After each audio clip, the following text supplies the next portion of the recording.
I remember when my son was a little kid. He was super energetic and very obstinate, and he had the diagnosis of TSC, Tuberous Sclerosis Complex, and he was a handful.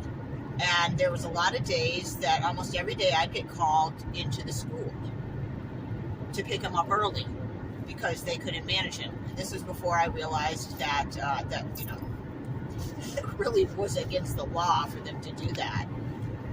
But I didn't know then, and he was throwing chairs and whatnot, and there was a lot of interventions that were put into place to keep him able to attend school. I don't know if he learned anything. He was also dealing with epilepsy and changes in medications, and of course what I didn't realize then, the hokey pokeys they all get in childhood were definitely grappling him every time. Then he'd go get a new set of them.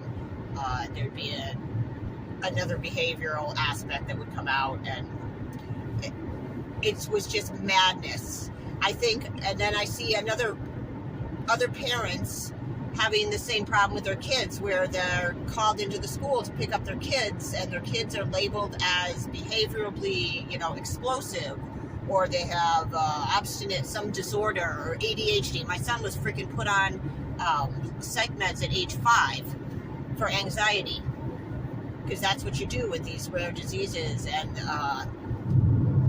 you gotta batten down the hatches, and the only way to do it really in our system is pharmaceutically, or they have surgery and they remove parts of the brain, which happened to another child of mine. So my point is, so these kids are getting, taking on the lion's share of the blame for what has really nothing to do with them. We are putting far too much responsibility on, say, the special needs population or whoever's low down. What happens is the school wants to cover their ass in terms of liability, and they blame the kid, or they shame and guilt the parent. And this happens over and over again. I have a friend going through the same thing with her son, who's got some behavioral issues and is having trouble in school, and they're having trouble keeping him on track, and they want to kick him out. They want him set somewhere else, or they want him disciplined. And to me, this is such a travesty, because I know with my own child now, they give off many, many signs ahead of the time before they start aggressing or acting in a violent way. There are tells. And what I think is happening is many of these programs are understaffed. They're not trained well enough to pick up on the cues. So when there is an explosion, it's, oh, they're bad. They're bad, fix them, and that's, make them fit back into the groove, and we'll go forward. But they can't be here otherwise. So they're bearing the fall down of all these different systems heaped on their backs. And how do you, it's like you obviously don't want your kid to be aggressive and angry and acting out, but behavior is speaking, is communicating. So I see it happening to this day. And with my son, it was back in the early, the early 2000s when he was having a lot of problems, all the way up until through his post-grad in his high school. They send the kids that can't graduate with a diploma to a post-grad program so they can get some extra skills and whatnot. They're eligible to be funded by the school district till age 22. So they put them in these classrooms and they go back to the same high school. So imagine, quote unquote, graduating and then having to come back and go to school at the same place for 2 more years. So my son was in this program and he hated it. He did fine in most of the high school, and fine is a relative word. Behaviorally, he was fine. Educationally, not so much.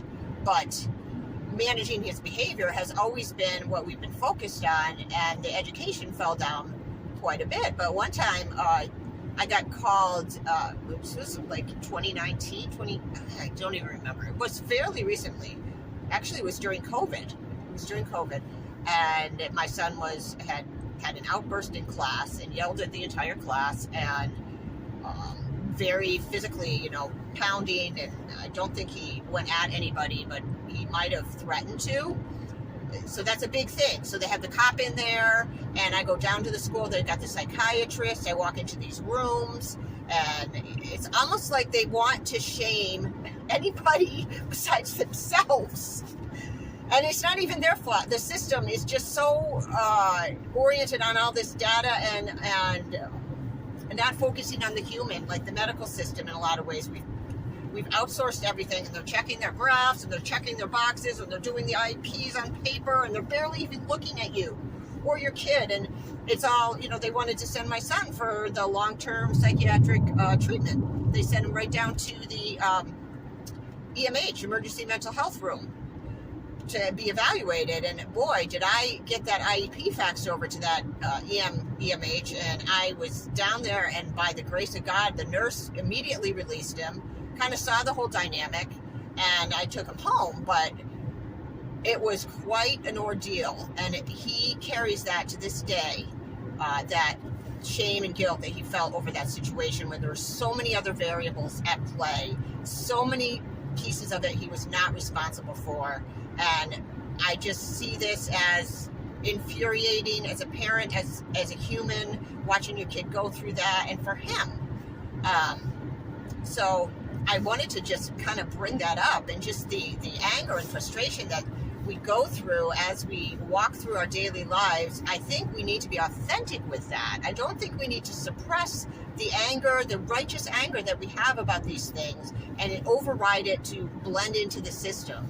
I think we need to speak about it authentically as we can, because there's many times I am really angry when I woke up to what was going on, what had happened, that it went past me because I was really preoccupied with other aspects of parenting, as far as like the hokey pokeys and all the medical interventions.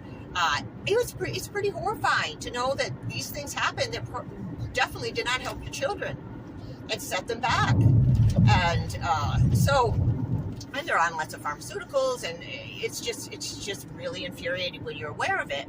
And so I get angry, and I don't carry it forward. But there's people that have said to me, I don't understand how it must be so hard for you to be angry all the time.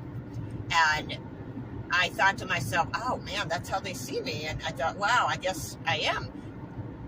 And I'm not angry all the time, but I do go through some serious, intense, righteous anger. And I've gotten to the point in my life where I am not suppressing that. I refuse to suppress it. It's there to teach me something. And the more that I actually let it be there and walk through it, the more purposeful and even professional and articulate I can be in advocating and sharing the position that I'm sharing right now. This comes out of like just deep guttural grief, which outgoes as anger. So I really feel like it's always the behavior is speaking, and this population with kids that have intellectual disabilities, they're cognitively not able to function on their own without a serious advocate, how much is heaped on them, and how impossible we've made so many aspects of their lives where their quality of life is not what we all had. It's hard to see that. So I really feel this ties into the merge with the machine and the push away from like the human interactions and more of the energetics, the biofield that we're not even really allowed to know we have, that's being sold back to us in the forms of all these pharmaceuticals. All these treatments are essentially to try to help us get some regulation, which if we had been educated about our biofield, there are many ways outside of that type of very narrow approach to our physicality and not our whole being. So as we merge more with the machine, I just see also as the solutions that they're going to bring in with precision medicine are going to be a godsend for many people. And I'm setting it up to give an example of why. When a parent's in those situations and so there is some kind of specific type of way of treating it, even if it's in the system, they're going to go for it. So we've created a problem, and now we get this solution to merge with the machine and give away our autonomy and our sacred, body, human.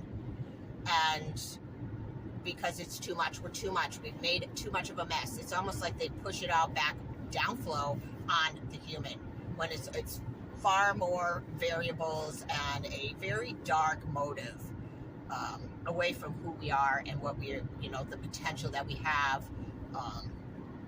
We are very powerful beings. don't forget that.